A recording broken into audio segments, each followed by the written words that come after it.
Sambutlah podcaster The Cooper. Inilah dia, Deden Cooper.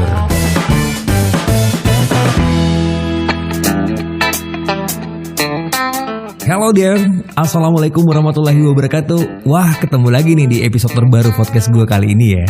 Seperti biasa, mudah-mudahan podcast sebelum mendengarkan podcast gue, ingat jangan lupa subscribe dulu, like, share, and komennya juga dong pastinya. Dan ingat, jangan lupa klik tanda loncengnya juga. Nah, Mudah-Mudi Podcast, gue pengen ngasih tahu nih Mudah-Mudi Podcast ya, kenapa episode podcast gue kali ini pengen ngomongin tentang gagal move on. Ya, karena ngelihat dari kondisi Mudah-Mudi Podcast ya, karena kebanyakan Mudah-Mudi Podcast itu mengalami yang namanya patah hati ya. Nah, biasanya sih kalau udah patah hati, itu biasanya susah banget buat move on. Karena katanya sih ketika patah hati, rasanya tuh hampir setiap lagu yang diputar itu kayaknya kita berasa kayak ditujukan kepada kita lagu itu ya. Nah, ketika dilanda patah hati, gak ada hal lain yang lebih penting tuh biasanya. Gak ada orang lain yang lebih penting dibanding si mantan.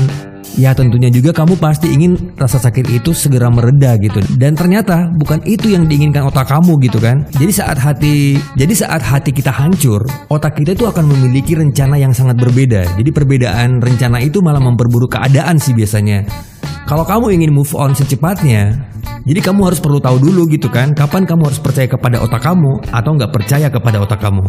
Yes, Mudah-Mudi Podcast, mungkin akan muncul pertanyaan ya, mengapa kita nggak bisa mempercayai otak pada saat kita patah hati? Jadi ketika kita patah hati, kita itu perlu belajar untuk menerima kenyataan dan bergerak maju. Nah, kita mungkin perlu mengurangi waktu yang dihabiskan untuk memikirkan yang menghancurkan hati kita. Dan kita juga perlu mengurangi kehadiran mereka dalam pikiran dan kehidupan kita dong pastinya. Perlahan-lahan aja, tapi pasti gitu kan. Namun sebenarnya, otak kita itu ingin melakukan hal yang sebaliknya.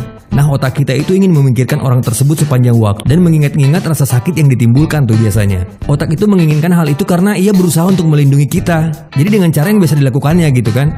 Nah, otak kita membentuk mekanisme perlindungan supaya mungkin kita nggak perlu melupakan siapa dan apa penyebabnya dari sakit yang kita alami. Jika ada sesuatu yang menyebabkan kamu sakit gitu kan, seperti kompor panas, tugas dari otak adalah mengingatkan untuk tidak menyentuh kompor panas itu lagi. Nah, untuk memastikan bahwa kamu mengingat betapa menyakitkannya saat lo menyentuh tungku untuk pertama kalinya. Jadi semakin menyakitkan pengalaman tersebut, sebenarnya otak itu akan semakin bekerja keras untuk memastikan kita tidak melupakannya, sehingga mungkin kita nggak akan membuat kesalahan itu lagi.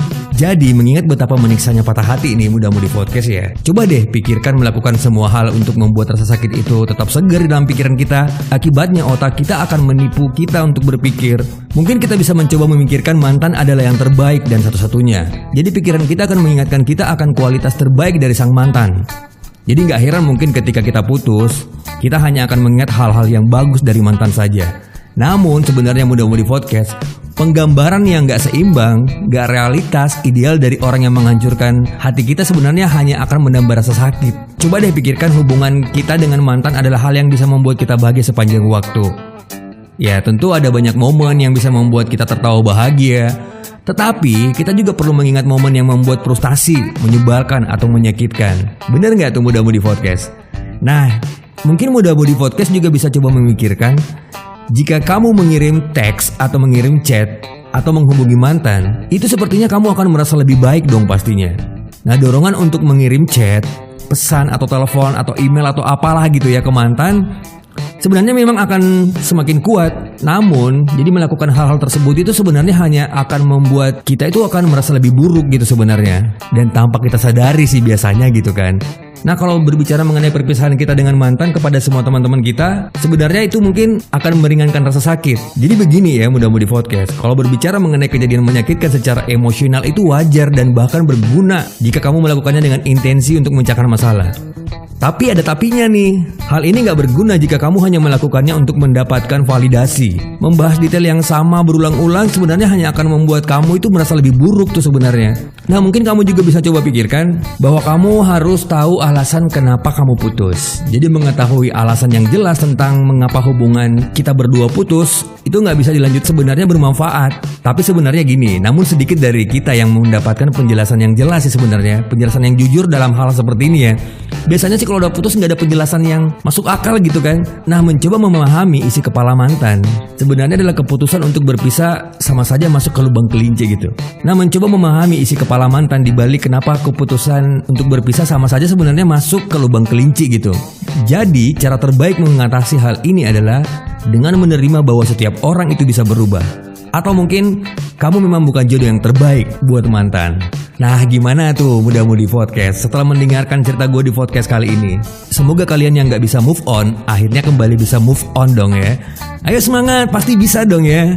Yaudah deh, sekarang waktunya Deden Cooper pamit dari Ruang Podcast. Sampai ketemu di episode The Cooper Podcast selanjutnya. See you again, have a nice day. Wassalam and dadah, bye-bye.